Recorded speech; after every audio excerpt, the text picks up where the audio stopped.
lagi dengan saya. Kita kali ini akan membahas tentang menerjemahkan sebuah tema itu ke dalam sebuah ide gagasan atau karya.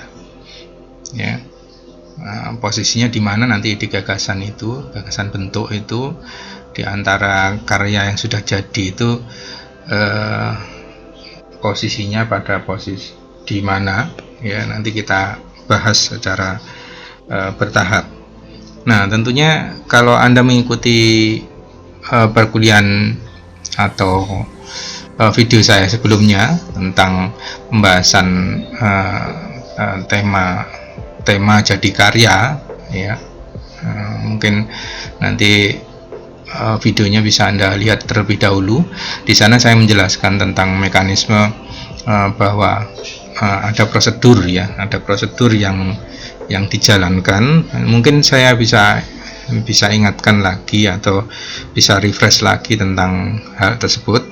Ya, diawali dengan adanya fakta, ya, adanya fakta, ya, fakta di sini.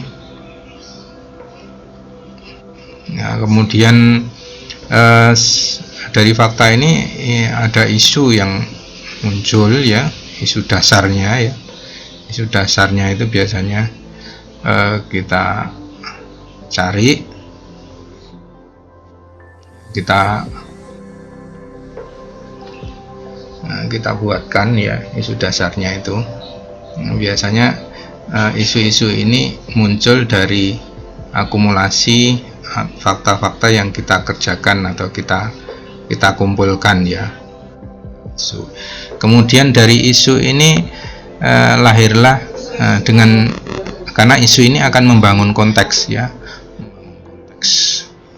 membangun konteks Anda, ya, membangun konteks untuk membuat sebuah tema, ya, tema rancangan, ya.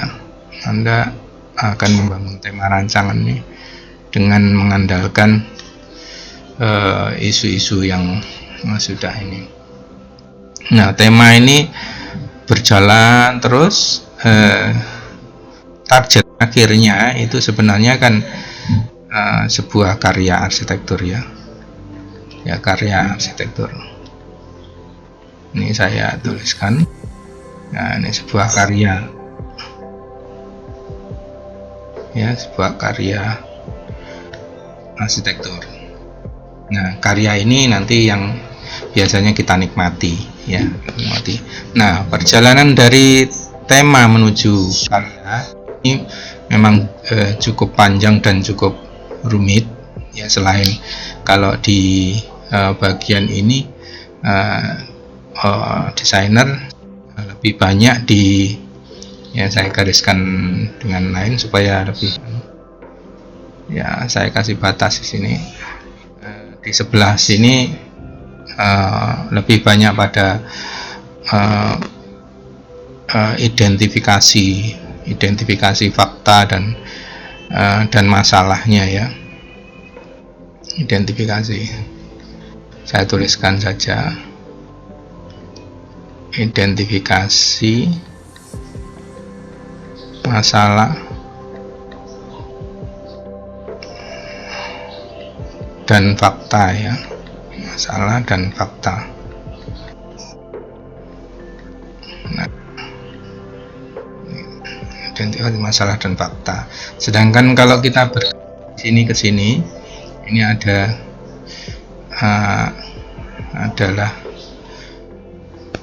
proses, ya, proses Anda membangun desain itu. Nah, ada apa sebenarnya yang saya kosongkan ini? Ini ada jalan panjang yang harus kita lewati. Ini saya buatkan diagramatik dulu, ya. Saya jelaskan diagramatik, nanti saya berikan contoh-contohnya pada titik tertentu itu berdasarkan diagramatik ini supaya lebih nyambung dan lebih aplikatif, ya. Lebih jelas hubungannya antara diagram dan contohnya nanti. Nah, di tema ini sebenarnya dari tema kemudian sebelum karya ini ada sebuah metode yang harus ada metode yang harus dilalui ya. Nah, sampai ke sana ya. Ini harus ada metode yang harus dilalui. Nah, fungsinya untuk apa ya? Metode karena untuk lebih memperjelas arah dan tujuan dari sebuah karya tersebut. Nanti di sini ada requirement dan lain-lainnya. Metode ini meliputi Anda harus pertama harus menerjemahkan tema ini ke dalam sebuah gagasan bentuk ya, gagasan bentuk. Nah, sebuah gagasan bentuk itu nanti yang akan diselesaikan berikutnya dengan konsep-konsep yang lebih kecil. Jadi ada kalau kita ini ada gagasan bentuk ya.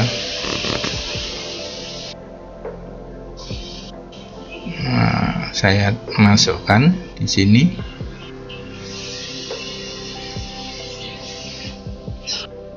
Nah, berarti ada gagasan bentuk yang harus diakomodir atau dilakukan atau dimunculkan berdasarkan apa? Berdasarkan tematik itu ya. Berdasarkan tematik. Nah, berdasarkan tema ini Anda harus memunculkan gagasan bentuk yang gagasan bentuk ini merupakan wujud dari tema tersebut. Coba ini saya pindahkan dulu ya.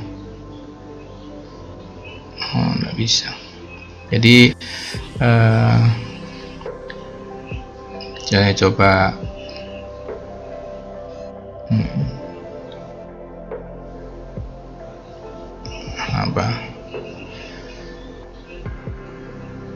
saya pindahkan ke sini.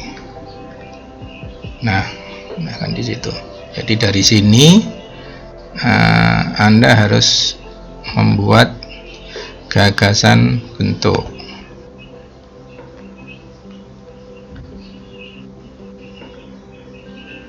Ya, ada gagasan bentuk. Nah, gagasan bentuk ini nanti yang diselesaikan dalam sebuah konsep, banyak konsep ya. Ini ada konsep-konsep yang harus Anda. Prinsipnya konsep itu sebenarnya kan konsep rancangan di sini maksudnya ya. Rancangan ini adalah sebuah usaha untuk menyelesaikan sesuatu masalah. Ini dari sini ke sini. Ya. Nih. Jadi Anda tidak perlu menuliskan konsep terlebih dahulu ketika Anda membahas tematik dan ini konsep itu tidak perlu. Kalau dalam tataran ini tidak perlu diungkapkan seperti itu. Ini sebenarnya sebuah konsep itu kan pemikiran ya. Konsep itu kan pemikiran. Kalau pemikiran berarti ya ini sudah cukup mewakili pemikiran. Tema itu sebenarnya sebuah konsepsi pemikiran. Jadi Anda tidak perlu mengutarakan tentang konsep ya, judul di ya. Nah, saya lanjutkan di sini. Tema ini biasanya dia sifatnya, saya tuliskan warna lain saja ya. Ini biasanya sifatnya abstrak, itu maksudnya karena dia harus bersifat bisa menyeluruh, bisa dilakukan secara, maka ya sifatnya harus holistik ya, bisa meliputi keseluruhan. Nah, gagasan bentuk ini dari yang abstrak ini akan menuju ke yang wujud. Nah, di sini wujud rancangan. Nah, wujud rancangan. Wujud rancangan berarti sudah jadi ya, sudah rancangan. Ini ke sini itu proses ya, proses yang dibutuhkan.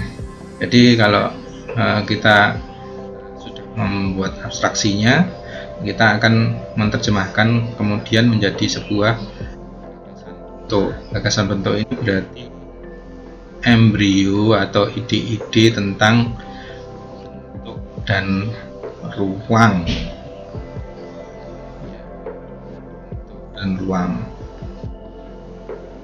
ya, bentuk dan ruang arsitektur. Jadi perlu diketahui terlebih dahulu. Nah, ini gagasan bentuknya di sini.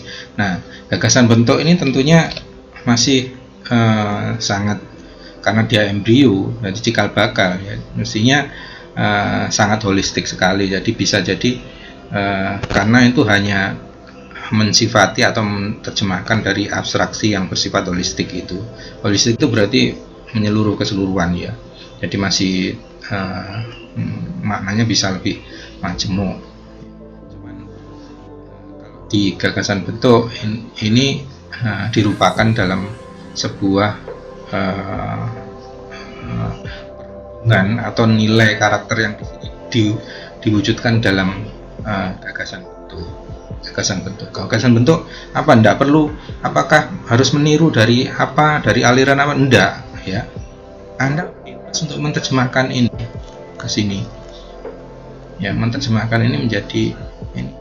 Nah, proses menerjemahkan ini yang biasanya secara umum disebut metode ya. Jenisnya ada berupa metafora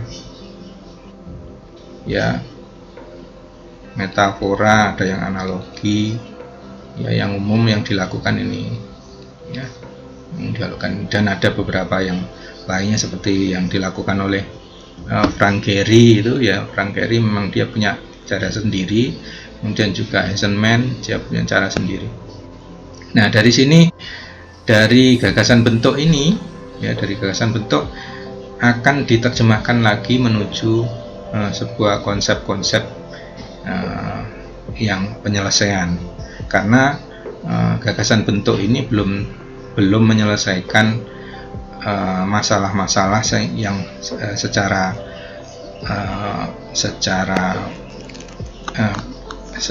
fisikal ya. Biasanya masalah-masalah yang berbenturan itu adalah masalah-masalah yang kepentingan-kepentingan yang menjadi persyaratan ya, yang menjadi persyaratan karya tersebut ya, umpamanya sirkulasi dan lain-lainnya. Ini muncul nanti konsep-konsepnya ya, konsep sirkulasi. Nah, konsep sirkulasi, terus site ya, mungkin organisasi ruang ya, dan lain-lain ya, dan lain-lain. Nah, dari objek ini, dari gambaran ini ya, dari gambaran yang saya berikan secara diagramatik ini, kita bisa melihat bahwa proses yang dilakukan ini sebenarnya cukup panjang ya. Ini hanya ringkasan saja, tetapi sebenarnya adalah cukup panjang sehingga sampai diwujudkan dalam sebuah karya. Contohnya ya, sebuah abstraksinya, temanya abstraksinya ini mungkin saya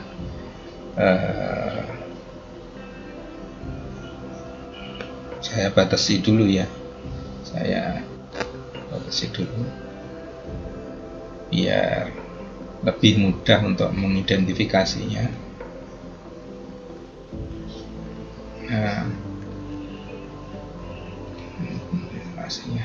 Nah, pada tugas kemarin kan saudara membuat abstraksi, meskipun ada yang mungkin belum sampai ya. Sebelumnya mungkin Anda sudah membuat abstraksi. Abstraksinya itu berupa apa? Abstraksi yang saya maksud itu ketika Anda membuat tema, umpamanya temanya adalah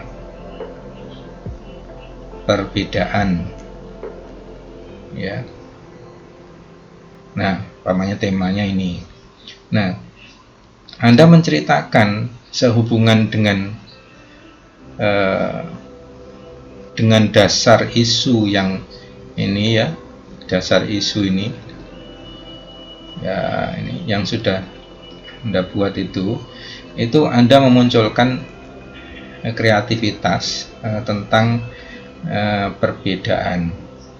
Nah, kenapa perbedaan? Karena mungkin ternyata isu yang berkembang banyak itu bahwa bangunan ini atau di lingkungan tersebut atau sejarahnya yang berhubungan dengan objek tersebut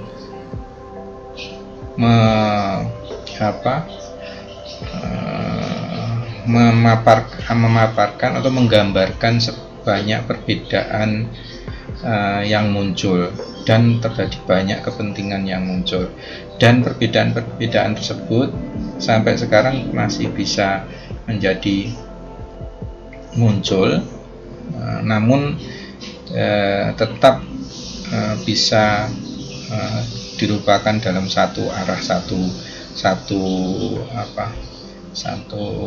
community.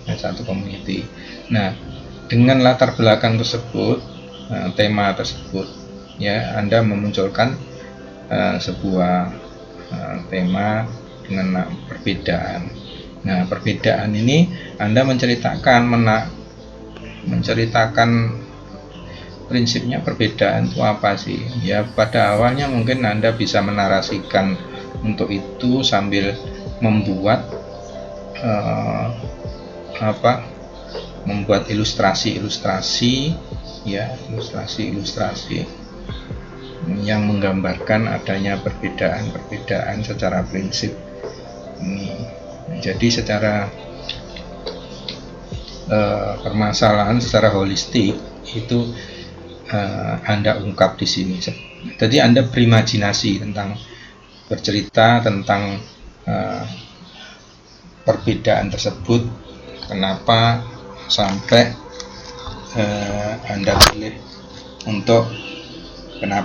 Anda pilih menjadi sebuah tema. Nah, setelah tema abstraksi ini muncul ya, abstraksi sudah Anda gambarkan.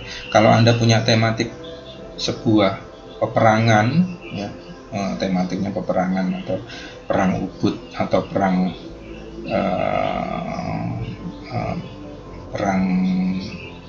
yang terjadi pada sebuah wilayah yang punya histori tersebut ya, perang Bubutan atau perang lainnya,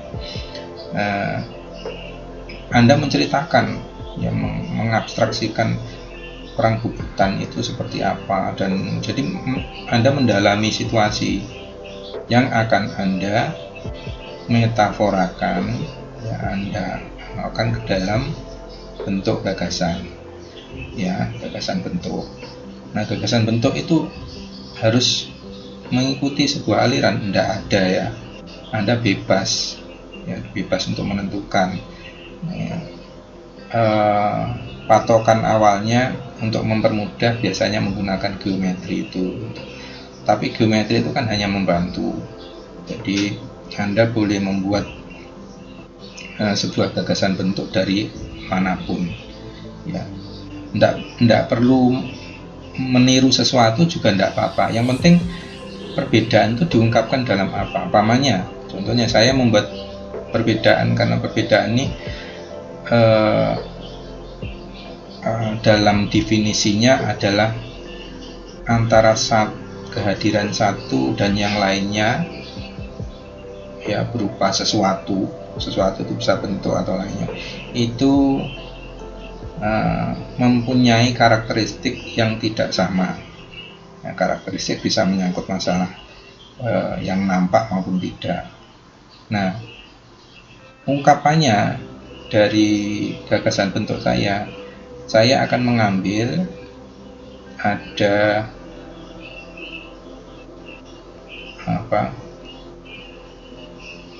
tiga bentuk ya, tiga bentuk ini, tiga geometri yang akan saya terapkan ya,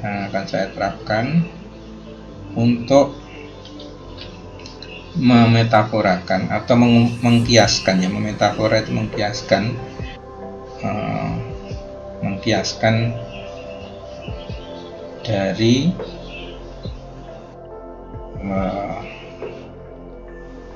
tema tersebut ya, tema.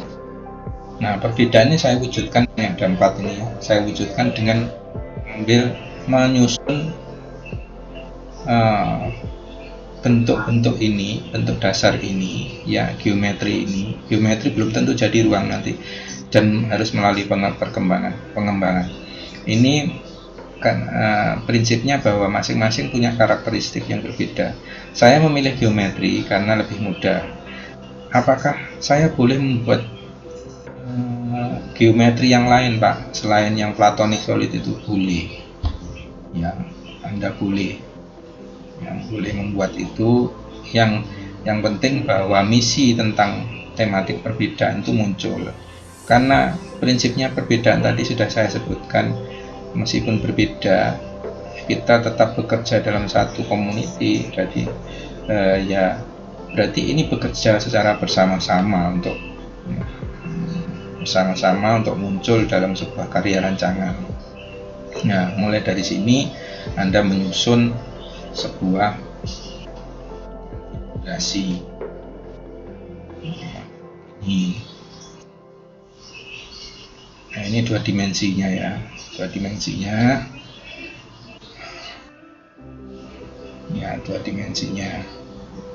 Nah, seperti ini, dua dimensi.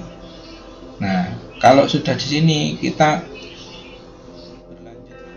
sudah ini Anda rasa fix ya, maka Anda bisa melanjutkan ke membuat konsepsi-konsepsi yang berhubungan dengan fakta tradisional atau unsur-unsur, aspek-aspek yang sering dibahas arsitektur, tentang contohnya dari susunan ini, sistem sirkulasinya seperti apa ya, umpamanya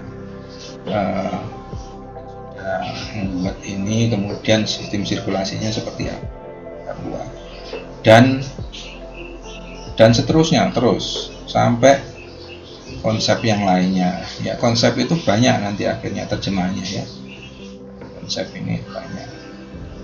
Nah, konsep 2, konsep 3 dari sini nanti kalau dirangkum semuanya ini jadi karya rancangan. Nah, karya rancangan seperti itu ya, karya rancangan.